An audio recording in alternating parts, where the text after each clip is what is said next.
ರಾಜ್ಯದ ರೈತರಿಗೆ ತೊಂದರೆ ಆಗ್ತಾ ಇರುವಂಥದ್ದು ಮತ್ತೆ ಪರಿಸರವನ್ನ ನಾಶ ಮಾಡೋದಕ್ಕೆ ಹೊರಟಿರುವಂತಹ ರಾಜ್ಯ ಸರ್ಕಾರದ ವಿರುದ್ಧ ಇವತ್ತು ನಮ್ಮ ಪತ್ರಿಕಾಗೋಷ್ಠಿ ಇತ್ತು. ಏನು ಆನೇಕಲ್ನ ತಾಲೂಕಿನಲ್ಲಿ ಇರುವಂತಹ ಇಂಡ್ಲುವಾಡಿ ಎಂಬ ಗ್ರಾಮದಲ್ಲಿ ರಾಜ್ಯ ಸರ್ಕಾರ ಸುಮಾರು 70 ಎಕರೆ ಪ್ರದೇಶದಲ್ಲಿ ಕ್ರಿಕೆಟ್ ಸ್ಟೇಡಿಯಂ ಮಾಡೋದಕ್ಕೆ ಹೊರಟಿದೆ. ಬೆಂಗಳೂರಿನಲ್ಲಿ ಆಲೆ ಕ್ರಿಕೆಟ್ ಸ್ಟೇಡಿಯಂ ಇದೆ. ರೈತರು ಜಮೀನನ್ನು ಕಸ್ಕೊಂಡು ಇವತ್ತು ಅಲ್ಲಿ ಸುಮಾರು 3933 ರೈತರು ಉಳುಮೆ ಮಾಡ್ತಿದ್ದಂಥದ್ದು. 1998ರಲ್ಲಿ 53 ಅರ್ಜಿಗಳನ್ನು ಹಾಕೊಂಡಿದ್ದಂಥವ್ರನ್ನ ಒಂದೇ ಒಂದು ಅರ್ಜಿಯನ್ನು ಸ್ವೀಕರಿಸದೆ ಅವ್ರಿಗೆ ಅರ್ಜಿಗಳನ್ನು ರಿಜೆಕ್ಟ್ ಮಾಡಿ ಇವತ್ತು ಅದೇ ಪ್ರದೇಶದಲ್ಲಿ ರಾಜ್ಯ ಸರ್ಕಾರ, ಇದು BCCI ಅಲ್ಲ ಅಥವಾ ಕರ್ನಾಟಕ ಕ್ರಿಕೆಟ್ ಅಸೋಸಿಯೇಷನ್ ಅಲ್ಲ, ಸ್ಟೇಡಿಯಂ ಮಾಡೋದು ಕೊಟ್ಟಿರುವಂಥದ್ದು ಕರ್ನಾಟಕ ರಾಜ್ಯ ಸರ್ಕಾರ.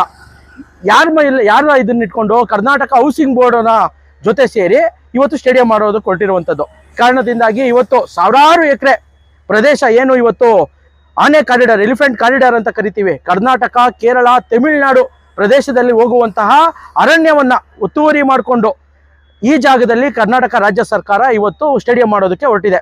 ಇದನ್ನ ಕರ್ನಾಟಕ ರಾಷ್ಟ್ರ ಸಮಿತಿ ಪಕ್ಷ ತೀವ್ರವಾಗಿ ವಿರೋಧಿಸುತ್ತೆ ಮತ್ತು ರಾಜ್ಯ ಸರ್ಕಾರ ಈ ಕೂಡಲೇ ಏನು ಈ ಸ್ಟೇಡಿಯಂ ಮಾಡೋದಕ್ಕೆ ಹೊರಟಿದೆ ಇದನ್ನ ಕೈ ಬಿಡಬೇಕು ಅಂತೇಳಿ ನಾವು ಆಗ್ರಹವನ್ನ ಮಾಡಿರುವಂಥದ್ದು. ಇದೇ ಸಂದರ್ಭದಲ್ಲಿ ಈ ಪ್ರದೇಶದಲ್ಲಿ ಸೂಕ್ಷ್ಮ ವಲಯ ಪ್ರದೇಶವಾಗಿರೋದ್ರಿಂದ ಸುಪ್ರೀಂ ಕೋರ್ಟ್ನಲ್ಲಿ ಕೇಸ್ ನಡೀತಾ ಇದೆ. ಸುಪ್ರೀಂ ಕೋರ್ಟ್ನಲ್ಲಿ ಕೇಸ್ ನಡೆಯುವಂತಹ ಸಂದರ್ಭದಲ್ಲಿ ಕರ್ನಾಟಕ ರಾಜ್ಯ ಸರ್ಕಾರ ಯಾವ ರೀತಿಯಾಗಿ ಈ ಕ್ರಮವನ್ನ ತಗೋತಾ ಇದ್ದಾರೆ, ಇರುವಂತ ರೈತರನ್ನ ಒಕ್ಕಲೆಬ್ಬಿಸುವಂಥದ್ದು, ಸುಮಾರು ಜಾಗವನ್ನ ಸುಮಾರು 268 ಚದರ ಕಿಲೋಮೀಟರ್ ವ್ಯಾಪ್ತಿಯಲ್ಲಿ ಇದ್ದಂತಹ ಪ್ರದೇಶವನ್ನ 2016ರಲ್ಲಿ ಇವರೇನೆ 168 ಚದರ ಕಿಲೋಮೀಟರ್ಗೆ ಇಳಿಸ್ಕೊಂಡು 100 ಚದರ ಕಿಲೋಮೀಟರ್ನಲ್ಲಿ ಇವತ್ತು ಆಲ್ರೆಡಿ ಏನು ವಾಣಿಜ್ಯ ಒಂದು ಸ್ಪಾ ಇರ್ಬೋದು, ಬಾರ್ ಇರ್ಬೋದು, ರೆಸ್ಟೋರೆಂಟ್ಸ್ ಇರ್ಬೋದು, ರೆಸಾರ್ಟ್ಸ್ ಇರ್ಬೋದು, ಈ ರೀತಿಯಾಗಿ ಮಾಡ್ಕೊಂಡಿರುವಂಥದ್ದು ನಮ್ಮ ಗಮನಕ್ಕೆ ಬಂದಿದೆ.